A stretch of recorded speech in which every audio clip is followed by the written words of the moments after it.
Welcome to the Cinema Australia podcast with Matthew Eales.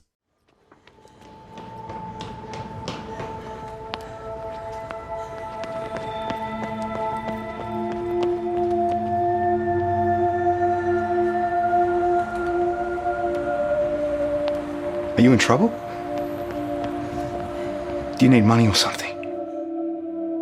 All right, out with it. I just owe my landlord some money. I'll figure something out. You okay?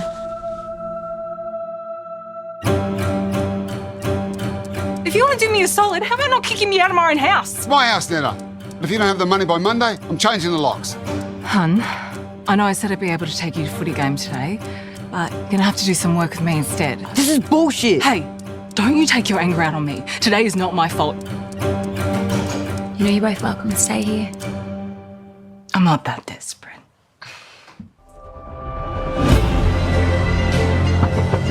Ma! Just let someone help you. If not for your sake, for his. No, I don't need your fucking help. Was a chicken number. Oh, there's nothing wrong. Why does there always have to be something wrong? We want to talk about money. Why don't we talk about the child support that you never pay me? Don't argue with me, Julian. I'm not arguing. Don't argue with me, Julian. Not today, all right?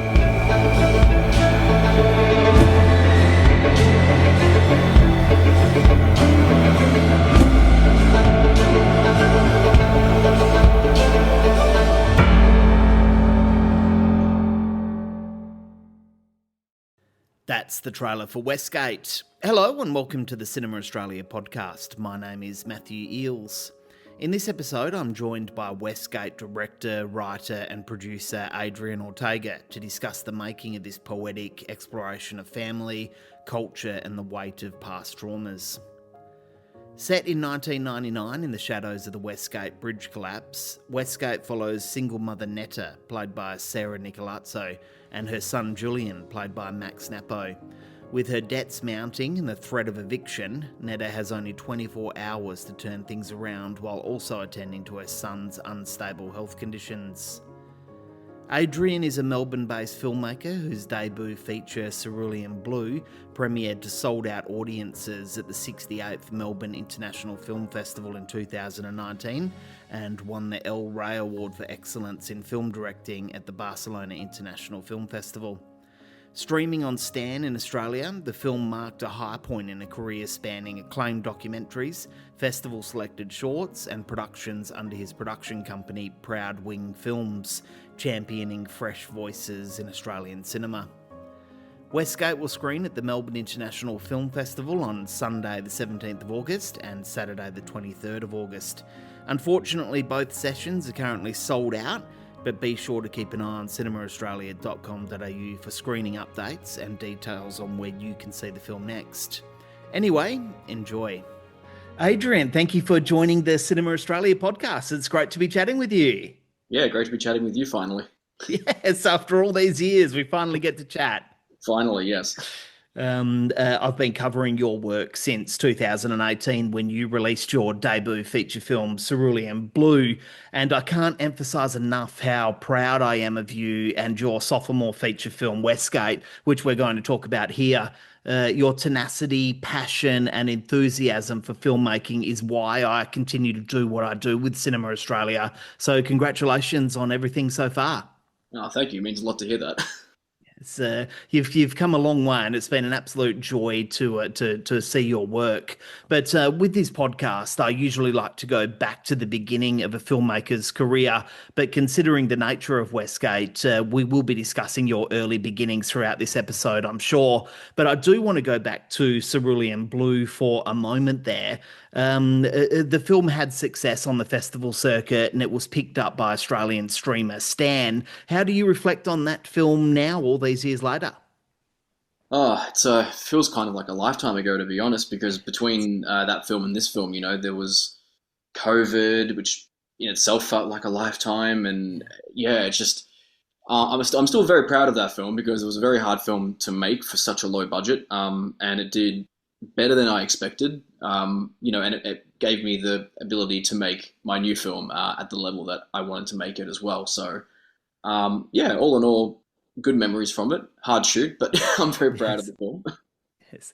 It's interesting there because you just said it did better than you expected. What were your expectations for that film? I mean, I don't really know.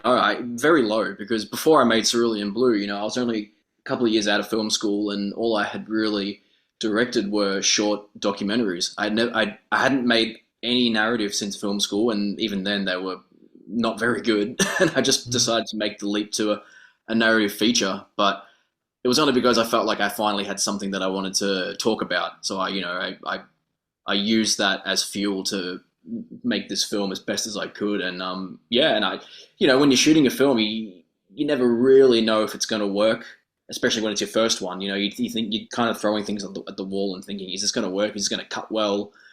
And we edited that film for quite a while, lots of re-edits and recut and stuff, and we finally got to a point where we were happy. And people seem to resonate with it, so I think we did a good job.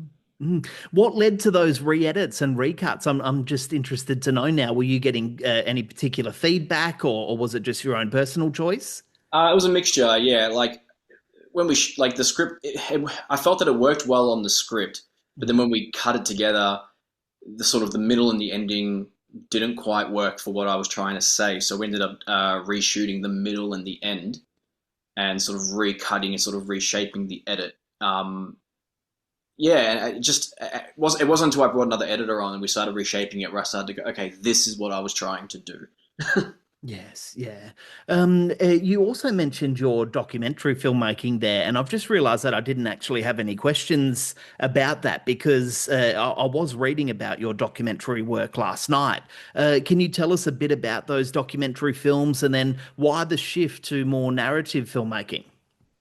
I mean, well, I feel like every kid who goes to film school wants to be, a director and make feature films, but for myself personally, when I came out of film school when I was, 19 years old and I had less to zero life experience, I had nothing really to write about or talk about. So I ended up working in nightclubs, filming nightclub videos here in Melbourne. And then from there, I ended up making a short documentary about the nightclub scene here, because at the time there was stuff going on that I felt like was worth talking about. That documentary blew up online overnight, which was really crazy. And then I decided to make another documentary a year later on another urban subculture, but this time urban explorers. So those kids who climb buildings and hang off cranes and train surf and all that crazy stuff. I ended up following a bunch of those kids around and doing another documentary on that, which did just as well. Yes. And then I made a short documentary on one of those urban explorers who I found very interesting, like a profile on him, and that got into St Kilda Film Festival 2016. And then from that, and then by that point I was 24, 25, and I had experienced I experienced something significant in my life that I thought was worth talking about, so I wrote a feature about it. Yes, yeah. Very interesting stuff. So back to that feature film then, Cerulean Blue. Was it received well anywhere in particular that you may not have expected? Obviously, it did well here, being picked up by Stan and screening at MIF, but I'm just wondering internationally, how was it received?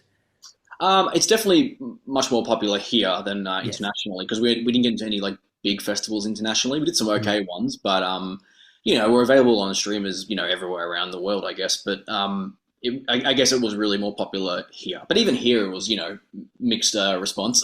Yes. It's, very rare for anyone's debut feature film not to get a mixed response. Yeah, I mean, some people didn't really understand the characters or relate to the characters or like their motivations. I mean, I'm always into writing characters who are morally complex, and not everyone's going to like them or their decisions or their motivations. Yes, that's very interesting because that kind of draws into this new film as well, which yeah, I'm looking forward to discussing some of the characters in that film. But yeah, I just want to stick with this film for a little bit here because I know that a lot of our listeners are young filmmakers who are just starting out in their careers, and they use this podcast as an educational tool. So I'm wondering, I know that this is a bit of a cliche question, but what was the biggest lesson that you learnt on that film? Is there anything in particular that you wish you had done differently, or that you would do again? I mean, to be honest, not really, because I feel like I don't really ever regret things that um, I don't know how to phrase it. Like, if I could have done it better at the time, I would have.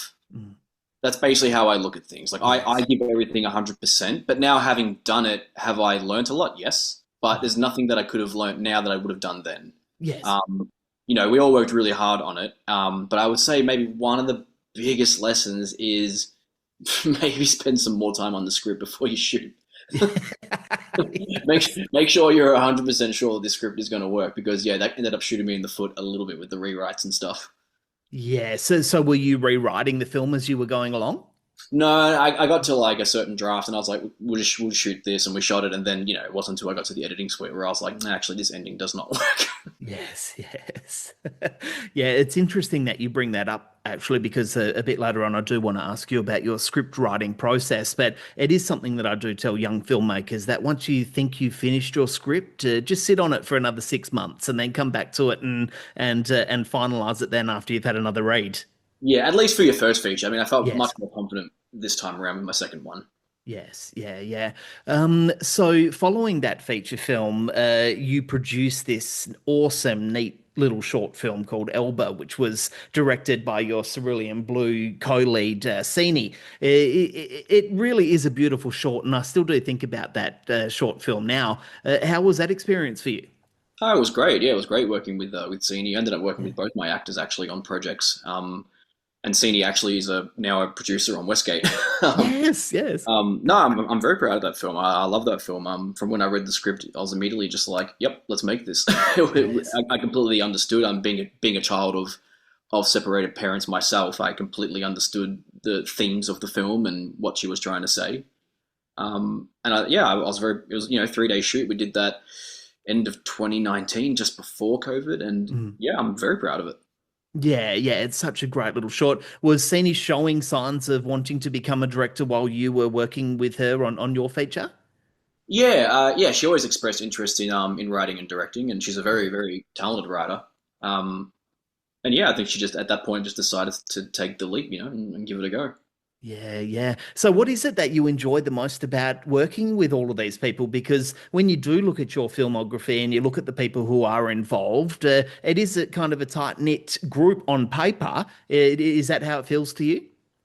Yeah, I guess I just like collaborating with people because I don't know everything, and I need them to give me their input and their brilliant ideas as well. You surround yourself with like smart and creative people, you're going to get good work. That's right. That's right. Yes. Now I'm wondering, where does producing sit for you in terms of your filmmaking future? Yeah, well, I've definitely produced more than I've directed, I guess, by this stage. And I have a couple of projects I will be producing next year, it looks like. Yeah, I always find it hard to produce and direct at the same time. But if I am doing one of those things, it's not as difficult. That's why for Westgate, I mean, I pretty much produced Cerulean Blue by myself, and it was extremely difficult. So I was very thankful that on my new film, I had a producer called Danae Grieve, who I couldn't speak more highly of. She was like an angel. Yeah, and I don't want to focus on any of the negatives here of any of your work, but what would you say are some of those challenges then? What should other filmmakers be aware of? I guess look, some people do it really well. Like I know plenty of filmmakers who can produce and direct at the same time. I don't know how, but they can. But for me, I find it really hard to when you're on set and you're trying to use the creative side of your brain to get a good performance, but then you're also wondering have the crew eaten? It sort of like fries my brain a bit to have like those two things like I would like to focus on just one of those things. Yes. I understand that completely. Before we do move into talking about Westgate, I do want to ask you about navigating the Australian film industry landscape. How have you found it personally? Well, I mean, it's always difficult because we're a small country and we don't have a lot of money for film and stuff like that, and so it's always hard to find a way to get it done. But I guess I just think about one of my producers, Lee Galea. He's independent filmmaker as well. He produced my film too. I remember, I'll never forget the advice he gave me when I first met him when I was like still in film school, probably about 17 or 18, and I was talking about wanting to be a filmmaker, and he just straight out said to me, because he was like 31 at the time and had already done a feature, and he just said, don't wait around. He said, if you want to make a feature, just make one. Find a way, spend some money. He's like, basically his thing was like, a lot of people talk about doing it and never do it. Just do it. Yeah. No, that's really good advice. And so, are you someone who follows the Australian film industry and how things are working at the moment? Do you get caught up in all of that stuff, or do you just kind of stick to your own lane? No, I always keep an eye out on what's going on with producer offset and who's getting funding and where things are playing. And yeah, I do tend to follow it a lot, but I'm yet to sort of, I guess, jump into that sort of area where applying for funding or anything like that. Maybe for the third. I mean, who knows? Yes. Are you looking forward to that process of filling out funding applications? No, not at all. I never went to uni. I'm not good with paperwork. Yes. No, I understand that completely. I never ask people about budgets for films and how much a film costs to make, especially independent filmmakers, because I know not everyone likes to talk about it. But I'm curious to know now, what kind of ballpark figure are independent filmmakers looking at for something like Westgate or your first film? Well, it really depends on the film because, I mean, Cerulean Blue to Westgate, there's such different films. I mean, Westgate alone being set in 1999, which I know sounds annoying, but it is technically a period piece now because it's so. You'd be surprised how difficult it is to make things look 90s now because of how modern the world has become. So, just like locations alone and production design alone in Westgate, trying to make it look of the era costs so much money, compared to Cerulean Blue, which is a contemporary film, mostly outside, so Westgate was like, I think it was like double and a half of the budget of Cerulean Blue. Wow. Are you the kind of filmmaker who encourages guerrilla style filmmaking of just shooting in certain locations, maybe without permission and things like that? Oh yeah, I've never asked for permission. On Cerulean Blue, we had the cops turn up twice, but nothing happened. They just said we're doing, and we said we're filming, and they said okay, and drove away. Yes. As long as you're not doing anything stupid, you're fine. Yeah, that's right. And I think sometimes filmmakers can get caught up in all of those aspects of filmmaking, but what the hell, just go out there and do it. I remember in film school, actually, my teacher refused to. I was about to shoot one of my major films in school, and I hadn't got a permit for something, and she threatened to not give me the equipment, and I just said I'm not getting the permit, and I stood my ground, and she said that was a test, and she gave it to me. Really? There you go. I just said I'm not getting a permit. I've only got a couple of days. You got to give me the gear. I paid for it, and she said no worries. That's brilliant. I love that. So here we are with Westgate. I'm looking forward to getting stuck into this and having a chat about it. You showed me you gave me an early look at the film, and I really, really loved it, which I think you will be able to tell from the feedback that I gave you on it. Congratulations on this one. You must be thrilled with how it turned out. Yeah, I am very, very proud of this one. Yeah. I'm not sure how I've gone 41 years of my life without having heard about the Westgate Bridge collapse in 1970, which killed 35 people. Maybe I have heard about it throughout my life, but it's just not something that's clicking at the moment. Can you tell our listeners what you know about this disaster without going into how it's incorporated into the film, because we will discuss that next. Yeah, well, you'd be surprised how many people in Melbourne alone don't know about it. Yeah, interesting. So the reason why a lot of Melbournians don't know about it, look, so I grew up in the inner western suburbs of Melbourne, Footscray. So, and I'm of an Italian background. So anybody who, I guess, grew up in the inner west of Melbourne who is of a European background would definitely know about the Westgate collapse, because the Westgate Bridge is massive bridge that connects the west to the east, basically, in Melbourne. And in 1970, the bridge collapsed and killed 35 construction workers, mostly of like Greek, Italian, Maltese backgrounds. And it still remains the worst construction disaster in Australia's history. But a lot of people in Melbourne, I mean, especially of this time, and people from the eastern side of Melbourne don't know about it. You know, there's a whole memorial. There's I think a piece of the bridge that collapses at one of the universities here. It's like a monument. But I just felt it was something that I wanted to talk about, like, because I want to talk about something about my past and how it ties into sort of the history of my community and how like that event sort of changed our community forever. Yeah. Thank you for making a film, that does incorporate this part of Australia's history, because as you said, even Melburnians don't even know about this disaster, which is really interesting in my opinion. So how much of this story in this film is your own?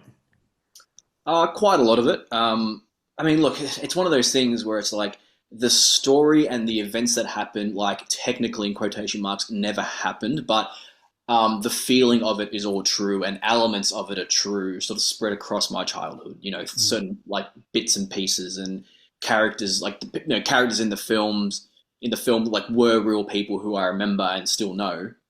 But I've added my own flair to it. Yes, as you would do as a filmmaker. So tell us about your mother in particular, and the aspects of her that inspired Netta, if any. Well, there's quite a lot of it. A lot of Netta is my mum, but she's also a mixture of. It's a mixture of my mother and me. I would say a lot of Netta's like aggression comes probably more from me, but a lot of the like the message of the film and sort of Netta's like positive and negative attributes to her personality are definitely my mum. But I also share these things with my mum. I'm very similar to her. Yes. But a lot of that, Italian stubbornness and Italian pride, we both share that. Yes, yeah. How encouraging was your mother of your desire to become a filmmaker growing up? Well, I was pretty lucky actually, because both my parents are artists, and originally I wanted to be an architect, and I think when I told them that, they were both very confused. and then when I told them actually no, I'm going to go to film school, they went, that makes more sense. Yes. Are you happy to elaborate on that a little bit more, and what it was like to grow up in such an artistic household? Yeah, I like in the film, I grew up with just my mum in the house. It was just me and her, but I saw my dad often, and he's a musician. My mum was a hairdresser / painter / she's kind of does everything in art. But she was always very encouraging with me with art and creativity, because she knew from when I was young, just how much I loved films and drawing, and I did piano lessons, dancing lessons, singing lessons. I did theatre. I did all these things as a kid, and I guess it's all kind of helped me become a filmmaker. Yeah. And is your mother still with us today? Oh yeah. I see her. I only live 2 kilometers away from her. Can't live far from the nest. No, that's right. So how long has this story been brewing inside you as a feature film? Honestly, not very long. Only when I started writing it, which was like maybe 2.5 years ago, maybe. I was basically getting to the age that my mum was when she had me, and it got me just thinking about that time of her life and what it would be like if I had a kid. And yeah, just like I guess as you get older and you sort of start to reflect and think, like, how did your parents do what they did, Yes, 100%. Yeah. Do you remember that spark and that moment that you decided that this was it? This was the next feature? Yeah, I do, because I actually I was at a friend's house. Sorry, I was at my mum's house first, and we were having a discussion, and we ended up having a big argument. And then I went to my friend's house and started saying, my mum and I, we had this big argument, and I ended up explaining what the argument was about, and my friend basically explained that the thing I was upset at my mum about is a thing that I do. Yes. And he basically said, "You're just like her." And then when I had that moment of realization that the thing that annoys me about her is a thing that I do, I went, that's a character arc. That's right. That's right. Yeah. Yeah. I want to ask you about writing the screenplay here, which is mostly a two-hander. That's mostly told from Netta's point of view. How do you feel writing from a female's perspective? Is that something that you're conscious of? Yeah, well, I mean, yeah, it's a female perspective, but it is my mother. It's someone who I know extremely well. But I never look at, when I write men or women, I don't look at them as their gender. I mean, I remember there's a famous quote that George R.R. Martin said about when he was writing Game of Thrones, and someone asked him, how do you write women so well? And he just said, well, I always considered women to be people. Yes. And I feel the same way. It's like, they're just people. Like, man, woman, it doesn't matter to me. Yes. Yes. Like, you know, you look at most of my films, if you just switch the genders, then it could still mostly work. Yeah, that's a really, really great answer there. And yeah, I think you've absolutely nailed it. And thanks for that quote as well. I mean, yeah, it sums it all up perfectly, doesn't it? Yeah, I just, you know, like, it's like when I watched Roma by Alfonso Cuarón, you know, that's also from a female perspective, but it was someone that he knew. Yes. Yes. You know, extremely well. So I felt like he had the right to do so, you know. Yeah.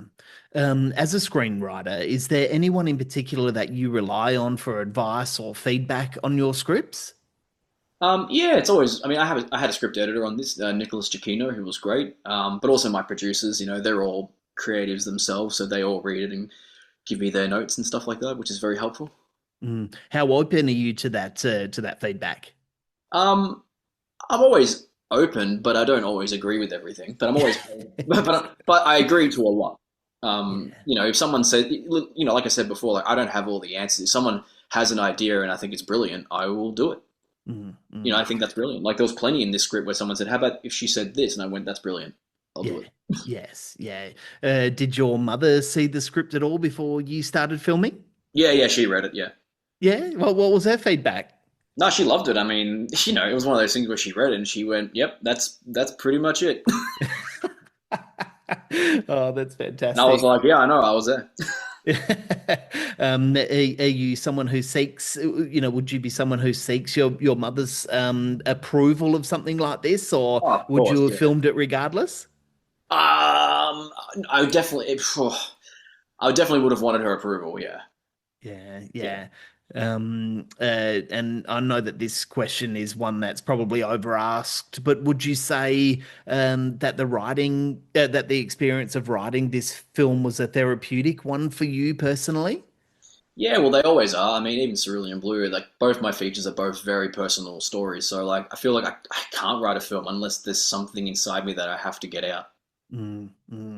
What sum it up for us? What was it here that in particular that you needed to get out? I think it was just like an understanding of like how hard it was for my mum to raise me alone in the 90s and, you know, really, really understand and empathize with her struggle. And because, you know, like without spoiling the film, I mean, the Julian, who's basically, you know, me, kind of throughout the film, you know, it's like at that stage in your life when you're a teenager and you start to see your parents more as people and not just your parents. You know, and you're like, oh wait, they're people that themselves and they have their own problems and they're going through things too. They're not just my mum. Yes, that's right. Yeah. You know, so it's like he is sort of this sort of device that I use to let myself at 33 see her struggle. Yes, yeah. And I have a feeling that a lot of people are going to be able to relate to this film as well. Throughout the feedback process or when you were sharing this with other people, did you hear that a lot, that people could relate to these experiences? I mean, not the direct experiences themselves, but just these experiences overall. Oh yeah, definitely. So many people. I mean, anybody from a single parent household or who is a single parent themselves now will relate to it.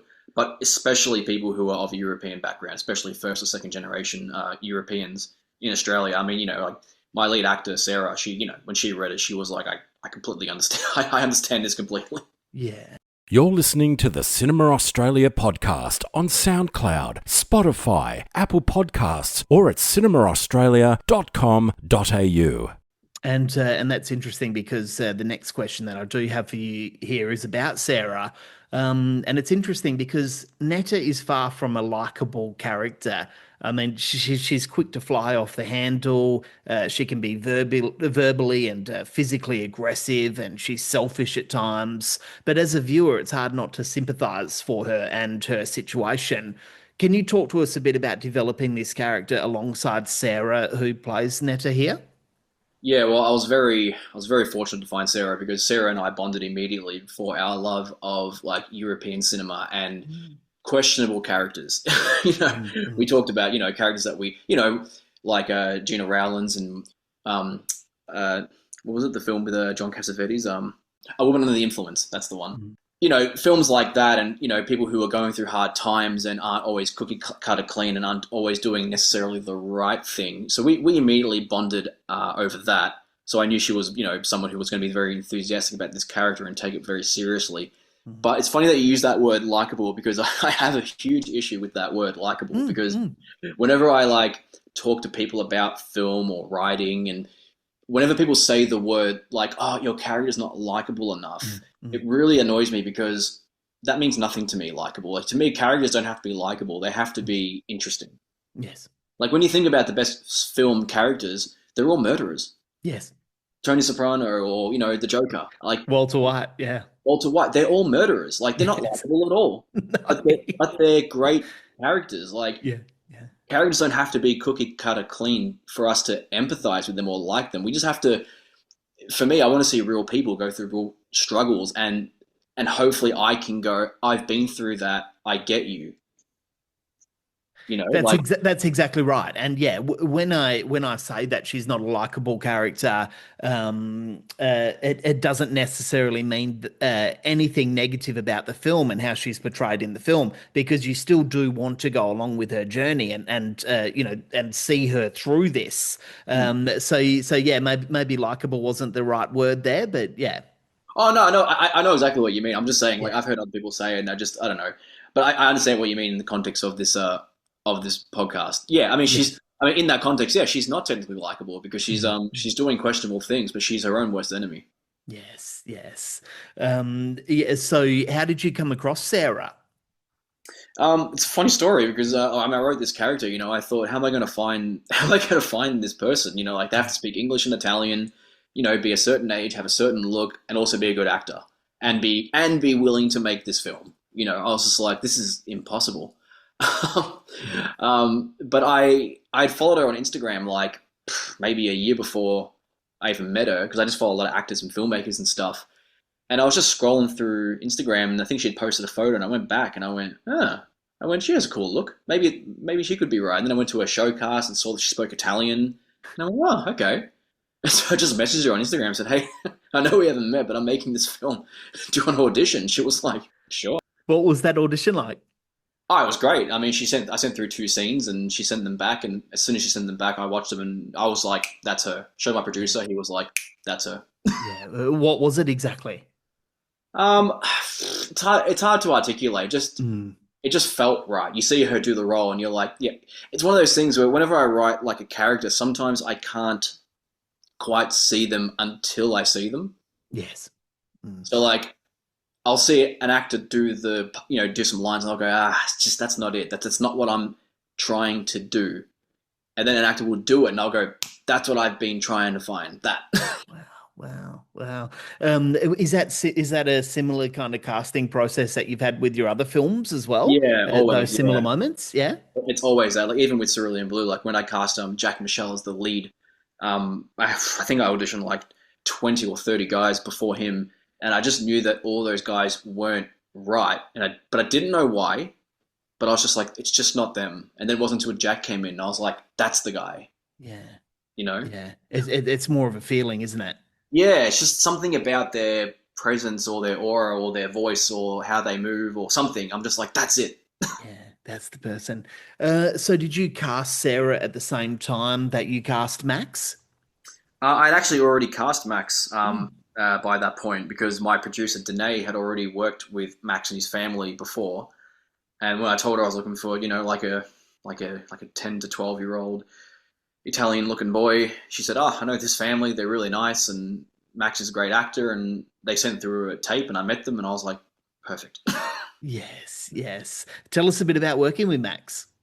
He's great. His whole family are great. I mean, when you cast a child actor, you're also sort of casting the family as well. Yes. You have to make sure the parents aren't horrible, and his parents are like the nicest people you could ever meet in your life. As a director, how do you go about getting a young actor into the mindset of a character like Julian, especially if they don't have that same lived experience? Yeah, well, I don't know. I guess just we did a lot of rehearsals and a lot of talking and discussing, and he had a lot of questions for me, and I had questions for him, and I guess as well, him being a very a modern kid, one of my main things was giving him the Game Boy early in to make sure that he understood how a Game Boy worked. Yes, yes. How did that go?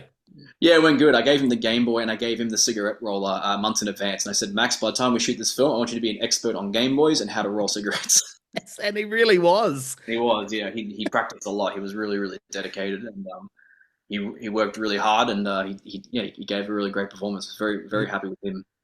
Yes, and I definitely don't encouraging the rolling of the cigarettes, but the Game Boy was awesome. Yeah. Well, I mean, it had to look like he's been doing it for years. Yes, that's right. That's right.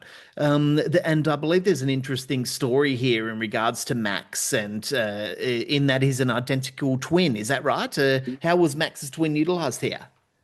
Well, yeah. So Max has an identical twin, Roman, also awesome kid. They're both awesome. And it was funny because they both sent in an audition tape each. And it wasn't, I watched both and they're both good, and I thought, I don't know what to do here, and I spoke to his parents, and they were very upfront. They just said that, look, they said, I know they're identical and you think they're identical now, but if you get to know them more and you get to know their differences, they don't look 100% the same, and they have a slightly different voice. Because at times I thought, what if I use both of them?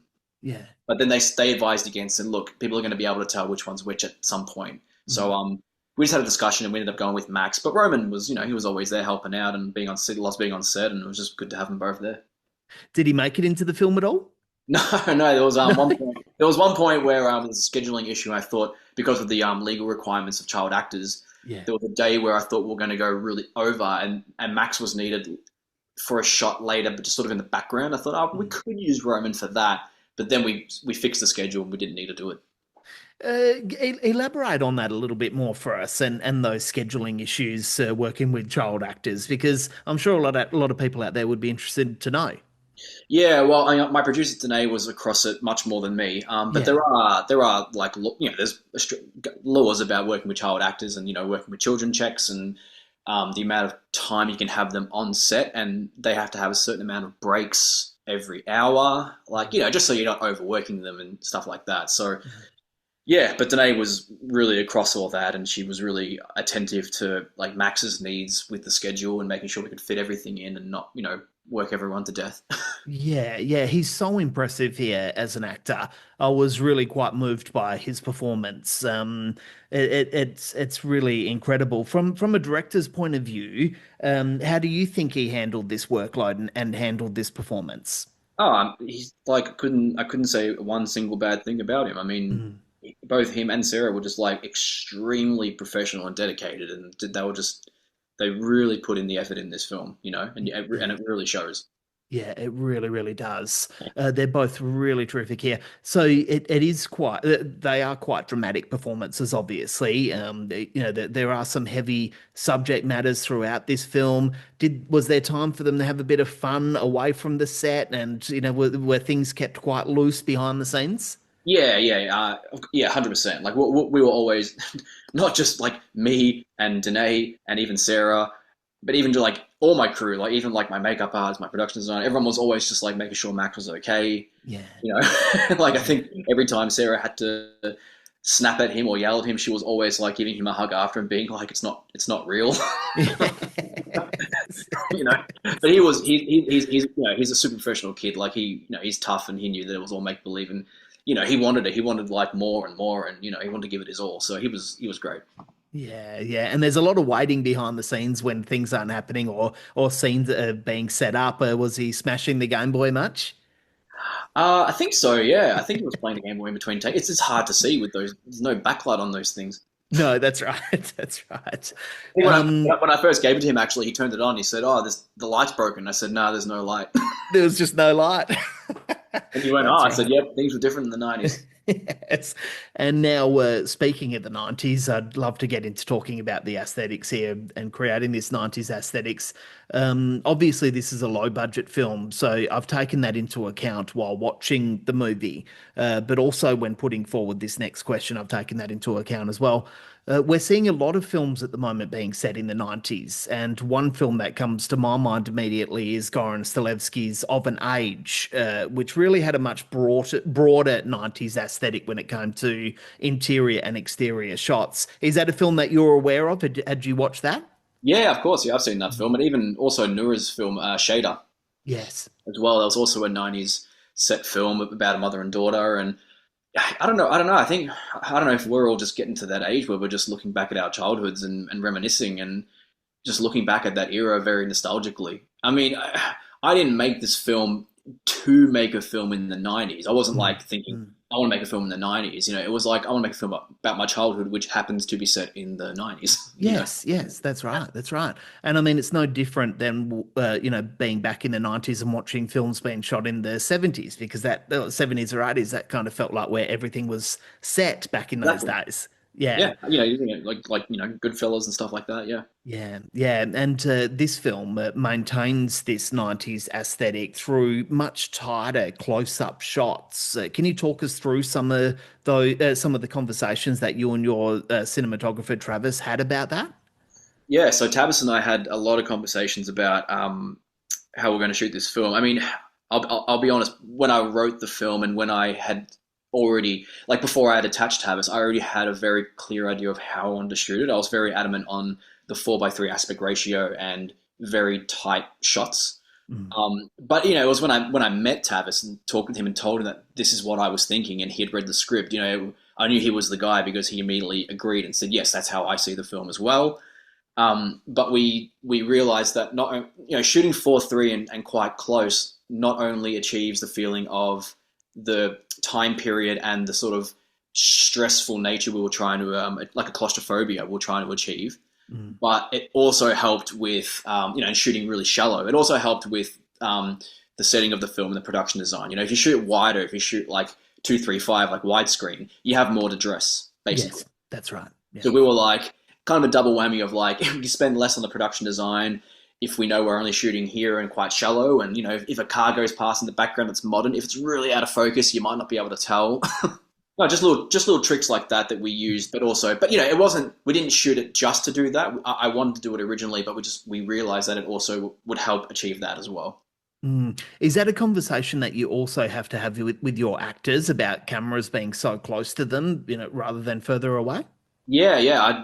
I told Sarah and Matt, or Tavis and I had made like a lookbook, and we showed both Sarah and Max and said, "Look, these are the films that we're inspired by. These are the kinds of cinematography we're looking at." And I mean, Max being younger, we had to explain a bit more because he wasn't familiar with a lot of the films we were talking about. But Sarah knew exactly the films I was talking about. She knew the shots we were doing, and she understood. And and it's just a lot of communication, a lot of rehearsals and discussing and things and meetings after meetings, and making sure that when you're on set, you're not wasting a second. Yes, that's right. I guess it's a cinematography style that kind of works really well at the moment with TV and television. I mean, lots of TV shows that you watch, there's a lot of close-ups of faces and things like that. Is that something that you were aware of as well, or that you might have referenced?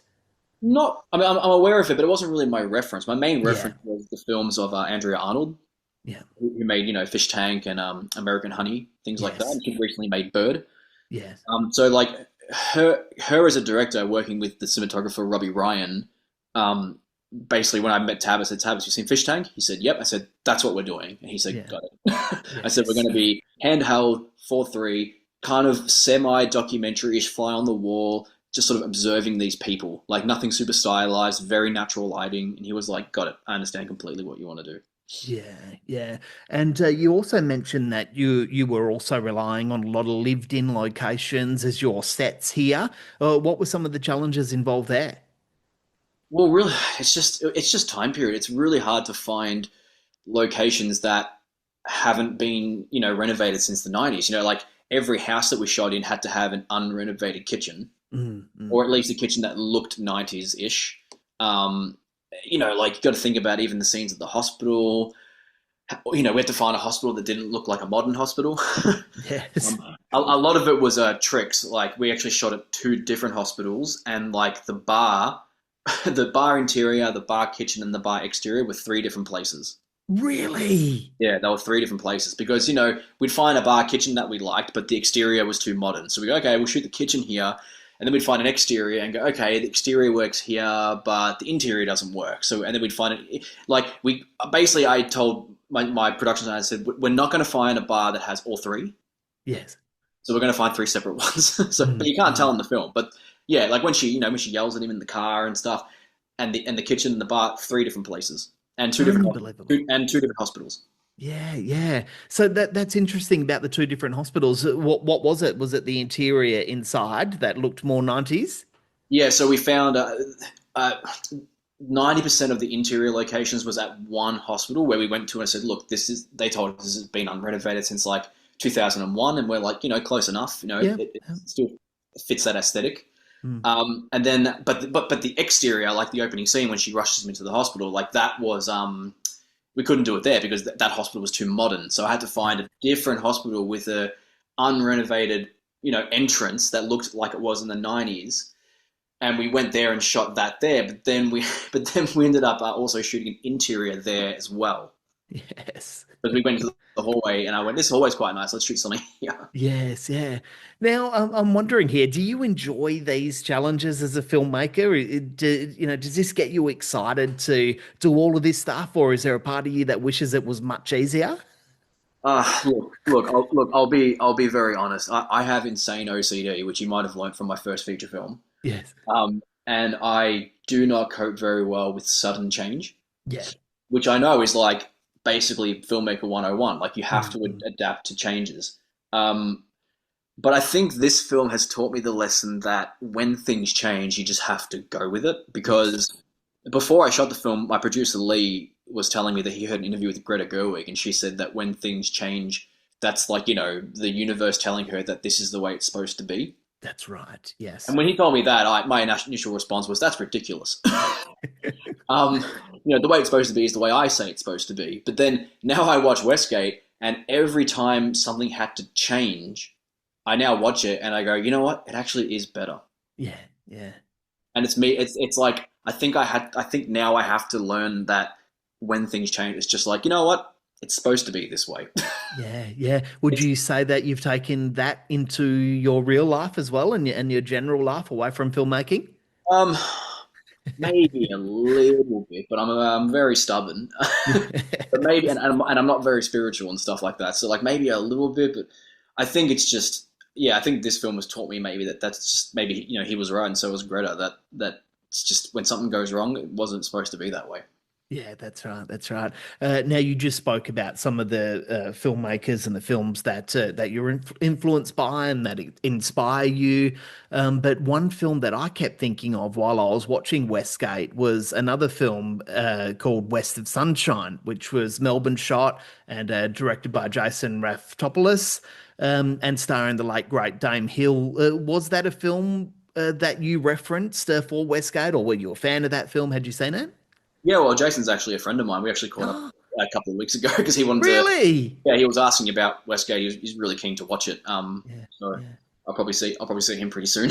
Yes, yeah. Yeah, no, I saw West of Sunshine because a lot of my friends worked on it and stuff, and I saw that at MIF back in 2018. Yeah, something like that. Yeah. I went and saw it there, and I love that film, and him being a Greek filmmaker and me being an Italian filmmaker, we bond over our backgrounds and stuff, and I guess it wasn't like a conscious influence, but every film I watch it's somewhere in the back of my mind, and there's always something there. I think they're both great companion films, actually, and they'd play a great double bill one day, I reckon. Yeah, I mean, maybe the Melbourne Cemetery could do it. Yes. This just goes to show how small the Australian film industry really is there. Jason is a friend of yours, he's someone that you meet up with. I love to hear those stories. Yeah, I mean, we all know each other, especially in Melbourne. You know, anyone who's a filmmaker or a director or a DP, it's either you know each other or you at least follow each other on Instagram and know of each other, and then it's only a matter of time before you meet. Yeah, yeah. Yeah. So, actually, I'll save that question for a bit later. But, speaking of Melbourne, we are recording this interview prior to an official announcement. But by the time this interview is published, you'll be preparing to premiere the film at the Melbourne International Film Festival, or Yes, MIF, as it's affectionately known. What does that festival mean to you as someone who lives in Melbourne and a film goer? Oh, it means everything. I mean, I've been going to MIF since I was like 17 years old. Mhm. You know, I actually have a great story. Was so in 2009 when I was 17, that was my first MIF, and I went to see Inglourious Bastards, and Tarantino was there, and he signed my Pulp Fiction DVD. Are you serious? That was in 2019. It was a great day, and it was so crazy that 10 years later, in 2019, my debut film was premiering at MIF alongside in the same program, Once Upon a Time in Hollywood. Isn't that incredible? And Wow. I thought, wow, this is crazy. You know, 10 years ago, I was a kid going to a premiere. Now I'm in the same program as him. That's absolutely brilliant. Oh, I love those kind of stories. So obviously, miss something that means a lot to you. You'll continue to attend this festival for the rest of your life. Yeah, I mean, in the last 3 or 4 years, I've actually done moderating for MIF. Like I've been moderating Q&As for other films and stuff. So that's been really cool to meet other filmmakers. Like I moderated the Q&A with Alex Proyas 2 years ago, which is crazy. Yeah, yeah. How was that experience? That was awesome. I mean, Yeah. Alex Proyas, like I know. he did the intro, and then while the film was on, we just hung out for the hour and a half in the back. And Yeah. I pulled out my Crow VHS and said, "Would you mind signing?" He's like, "Not at all." And I was like, "Thank you, man." Yes, yes. Alex is such an imposing figure, and I don't know why, but prior to my interview with him, I was really nervous and a little bit scared. But he's just the loveliest, kindest, most generous guy. Yeah, he was great. I mean, he was really, really lovely, really, really friendly, and but yeah, doing moderating for MIF and staying in touch with them has been great. I did the moderating for I did the moderating for Jason's film, or Voices in Deep. Yes. I did the one for Bird Eater. Got to meet Jack and Jim. Yeah. Yeah, it's really cool. Are you taking these opportunities as educational opportunities as well for you to learn about other filmmaking styles and techniques? Oh yeah, I mean, I just love film. Like Yeah. some people have said that they really enjoy my moderating because I mean, I just want to know everything about Yes. what they do, what their process is. Like I'm just enthusiastic about it. Yeah. Yeah. Well, I love to hear that. And I'd like to finish this interview by asking you a question that I ask all of my guests on the Cinema Australia podcast. And that's if you've seen an Australian film recently that's really stood out for you. Oh God, let me check my letterbox because Yes. Go this is for why- it. Go for it. this is Yeah. why I have love that Letterboxd, when because people reference their lists. I have to check letterbox because I watch that many films that I forget what I watched yesterday. Yes. Yes. I'm exactly the same. Well, if you're including short films, yeah, I mean, I watched I went to the St Kilda Film Festival recently and watched a lot of Australian short films. Mhm. I guess I can give a shout out to a couple. Yeah, go for it. A film called A Long Drive by Matthew Victor Pasta. Oh, yeah. He's a good friend of mine. He's a Filipino-Australian filmmaker in Melbourne. Tavis also shot that. That was a fantastic film. And also my lead actor, Sarah, she did a debut, her debut short, Run Baby, which also played at the St Kilda Film Festival, and that's also an incredible film. Awesome. So there's lots of good shorts being made, and I want all these people to make features one day. Yes, yeah. And short films are so important for the Australian film industry. They really are the backbone of this entire industry because they're major stepping stones for a lot of these filmmakers. And I think sometimes I feel like they're a little bit underrated in this country. Oh, for sure, yeah. And like, if I watch a really good short, I'll like find the filmmaker and like message them and be like, "Hey, I watched this short. It was great." Yes. Oh, good on you. So were there any features in there in that list that stand out? Well, actually, funny enough, it's not a recent Australian film, but I for the first time ever, a couple of weeks ago, watched Two Hands for the first time. Really, really? How was that? Oh, I didn't realize how funny it was going to be. It's a very funny film. And I didn't realize how great Brian Brown was as a really threatening gangster. I was like, he's incredible. Yes, yes. Now, is that a 90s film? Why am it's skipping my mind? Yeah, that would have been released in the 90s, 98, I believe. It says here 99. 99. Yeah, there you go. Which is when Westgate is set. Yes, yeah. So were you picking up on? Oh no, were you picking on any similarities in the aesthetics there? Do you think you nailed it here? It's a little different, only because that film's in Sydney. Yes, Yeah, yeah, I feel like Sydney 90s and Melbourne 90s is maybe a little different. Yes. A lot more colour maybe in Sydney. Yeah, and especially like Melbourne in the West, being from a European background, it's it's much more rougher out here. Yes, that's right. Adrian, it's been such a great time chatting with you. I really appreciate you joining the Cinema Australia podcast. Congratulations on this film, and I wish it all the best at MIF. Thank you, mate. Appreciate it. Thanks for listening. Find all the latest Australian film news at cinemaaustralia.com.au. You can follow Cinema Australia on Facebook, Instagram, Twitter, YouTube and TikTok.